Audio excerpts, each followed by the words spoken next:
Dear class 10, we'll continue chapter number 10, that is the nervous system. So in the last session we had a talk about the structural and functional unit of nervous system, that is the neuron. Okay, and today we'll see the brain. Okay, human brain. All right, so before going into the human brain, let me tell you the different types of neuron first. Okay, so there are three different types of neurons. They are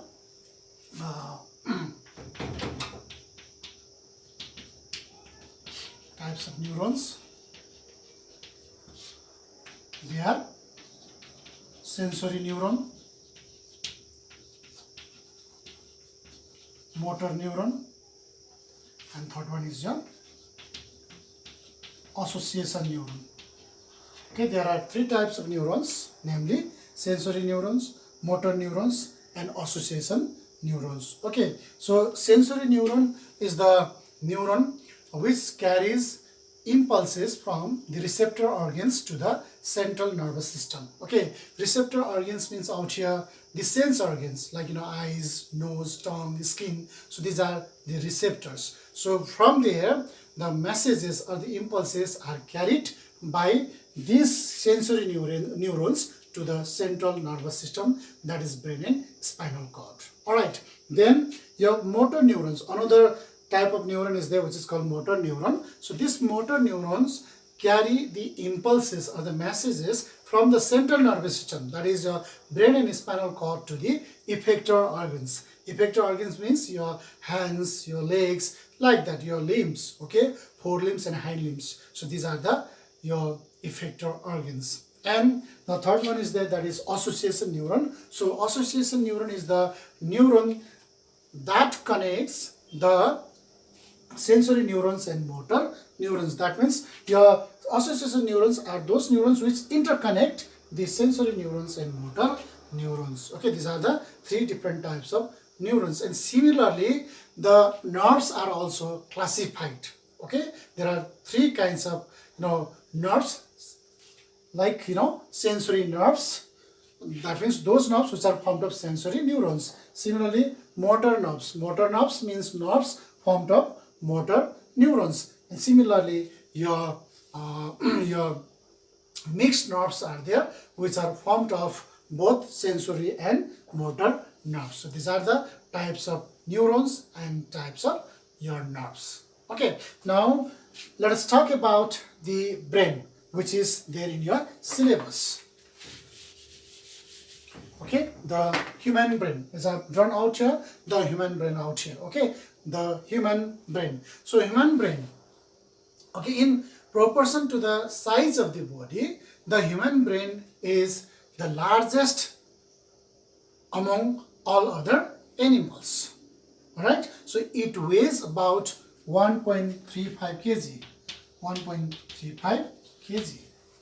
Okay, and it constitutes 2% of the total weight of the body. 2% of the total weight of the body. All right, and it contains 80% water, and 25% of the oxygen, total oxygen taken into the body is utilized in the brain. That means 25% of the oxygen taken into the body is utilized here in the brain. Okay, that's the basic idea about the brain. All right, then this brain is protected by a box, brain box, which is called cranium or skull. Cranium, this is a biological term called cranium, which means a brain box inside which your brain is protected. All right, and this brain is covered by three membranous coverings. Okay, this brain is covered by three membranous coverings called meninges. Called what? Meninges. Okay, meninges means the coverings of the brain. Okay, I mean the covering of the brains which contain three layers there. And these three layers, these three membranes, are named like this. You see out here, dura mater. Okay, the outermost layer of the meninges, which covers your brain, is your dura mater. That's the outermost one. Okay, then middle one is your arachnoid. Okay, middle membrane of meninges, which protects your, or which covers your brain, is your arachnoid. arachnoid, arachnoid. And the innermost one, okay, the innermost one is your pia mater. Okay, innermost one is pia mater. So this middle one, which is called arachnoid, is a wave-like cushion. Cushion means something which protects the your brain inside. So that wave-like cushion is outer, which is your arachnoid in the middle layer of this meninges, and the innermost one is your pia mater, P-I-A-M-A-T-R, pia mater. Okay, so this pia mater is innermost one, which is richly supplied with blood. This pia mater is richly supplied with blood. Okay, then the layers of this, these three membranes of the meninges, contains a kind of fluid substance in between them to protect the brain from different kinds of shocks. Okay, is your cerebrospinal fluid. There is a fluid substance in between the these membranes of this meninges called cerebrospinal fluid, which protects the brain from the different kinds of shocks. Okay, SHOCK shocks. All right. Then sometimes what happens is that this meninges, okay, this meninges sometimes get infected. That means the inflammation of the meninges sometimes take place. So this inflammation of the meninges is called meningitis. It's called what? Meningitis. So meningitis is a kind of problem, is a kind of health issue due to the inflammation of this meninges. All right. Then now let us go about the parts of the brain. Parts of the brain. So there are mainly three parts of the brain. Okay, there are mainly three parts of the brain. They are cerebrum, the largest part of the brain. This big, area is there covered by the part called cerebrum. Second one is a cerebellum, okay, which is at the back side here. So that is called your cerebellum, which is a leafy structure there. Cerebellum. Okay, and third one is your down here, just at the base of the brain, called medulla oblongata. Medulla oblongata. So these are the three main parts of the brain. Besides this, there are some other parts also there, which all have their own functions. We'll also talk about them. But here mainly three parts are there, which you find there in the brain. So they are cerebrum, cerebellum, and medulla oblongata. Now let us talk about cerebrum first. This area, this large area which you find is your cerebrum. So cerebrum has mainly two portions out there. That means your cerebrum is mainly divided or equally divided into two equal halves. So each half is called your cerebral hemisphere. This is your cerebral hemisphere. Cerebral hemisphere. Okay, cerebral hemisphere. That means your cerebrum, which is the largest part of the brain, has two equal parts there, and each part of this cerebrum is called cerebral hemisphere. Okay, so right and left cerebral hemisphere. Here you see only one side of the cerebral hemisphere, or the one side of the cerebrum. So actually there are two sides, left and right sides. So each of the sides of this cerebrum is called cerebral hemisphere. Okay, so this cerebral hemisphere is highly convoluted with lot of ridges out here. Okay, lot of zigzag confusing things that you see there, which is something like the innermost part of the walnut which you eat. Okay, so it's something like that. So that is your cerebrum out here, which is highly convoluted. All right, highly convoluted with lot of ridges there. All right, then is cerebral hemisphere, as I told you, there are two cerebral hemispheres, right and left. So is cerebral hemisphere internally is hollow. Okay, is hollow, but its wall has two regions. Its wall, the wall of the wall of each cerebral cortex has two regions out there. The outermost one is cortex. Okay, outermost one is cortex region. The innermost one is your medulla. Okay, cortex and medulla. So this cortex and medulla, these two terms were even discussed there in the other chapter called excretory system, where there was kidney, where the kidney was being described. That time also we had found these two terms, cortex and medulla. So here also in its case, that means in the case of the cerebral hemisphere also, we find these two case and these two words, that is cortex and medulla. I've told you that each cerebral hemisphere internally is hollow, but its wall has two regions, outer region and inner regions. The outer one is called cortex. The outer one, the outer one is called cortex, and inner one is called medulla. Okay, so this cortex, outer one, okay, the outer part of this cerebral hemisphere, is formed of the cell body of the neuron. Okay, this cortex region of each cerebral hemisphere is formed of the cell body of the neuron. Cell body means this one, which I discussed last time. Okay, so this is your cell body. Okay, and this is your axon. Okay, so the outer part of this cerebral hemisphere, all right, which is called cortex, is formed of cell body of the neuron, and it is grayish in color.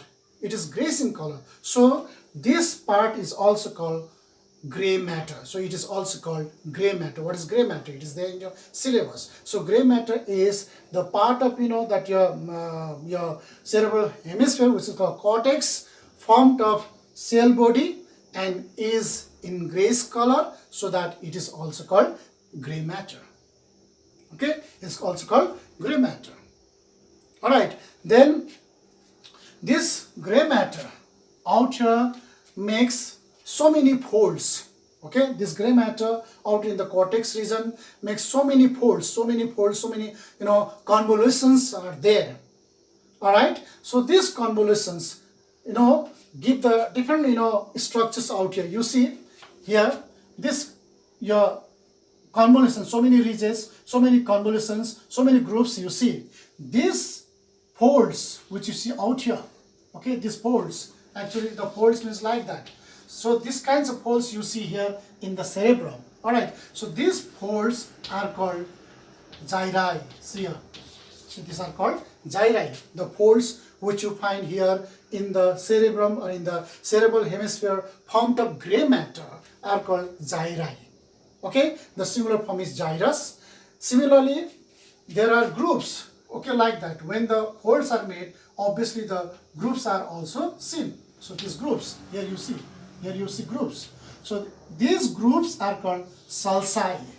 S-U-L-C-I, sulci. Okay, S-U-L-C-I, sulci.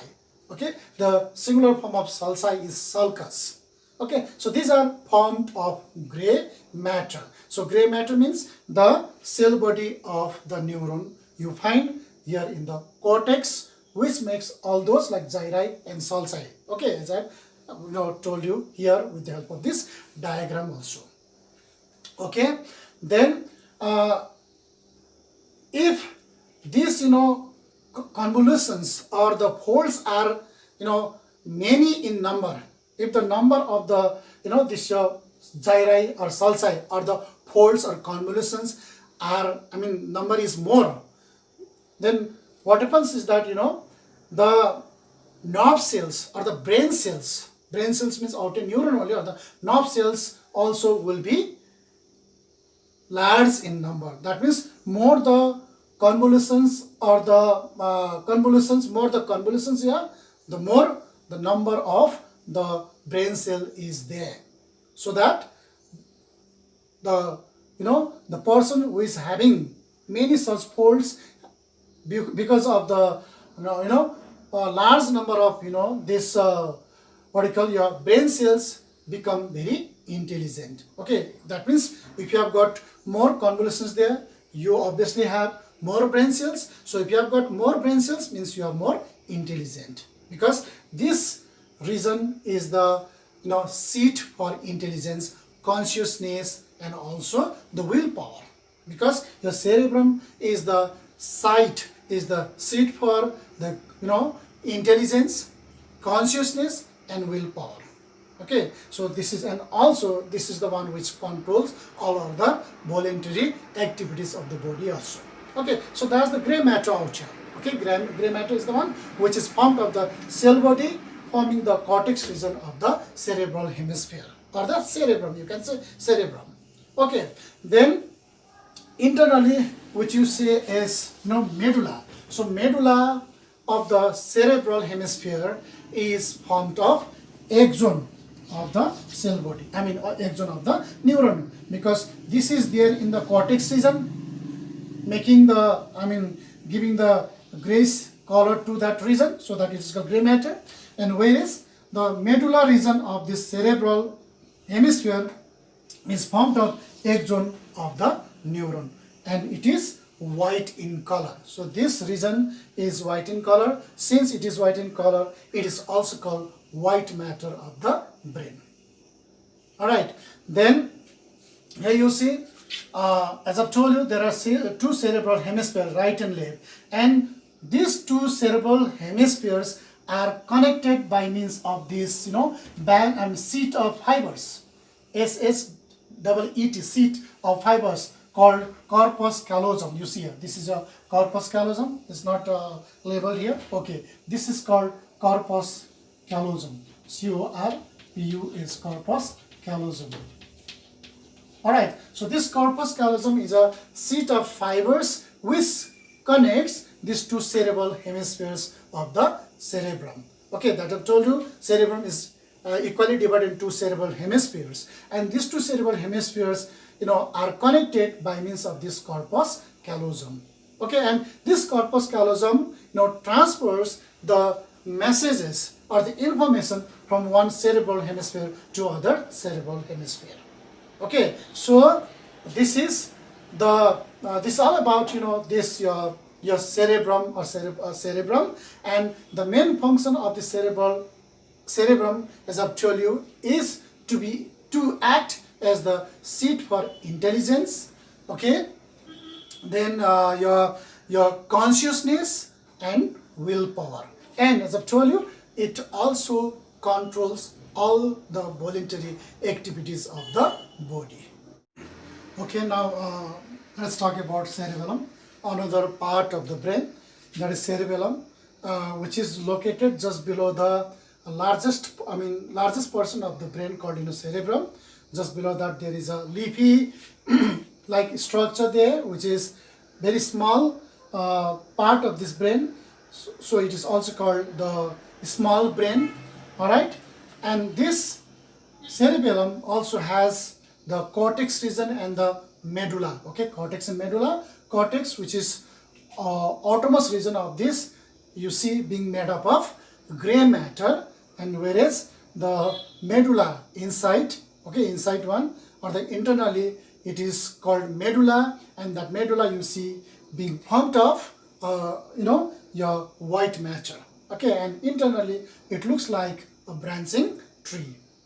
All right, and the function of this cerebellum is to maintain the balance of the body and also to coordinate the muscular activities. Okay, that means the impulse for the muscular activities actually is not formed here. It is formed here in the cerebrum itself, but coordination is done by the cerebellum.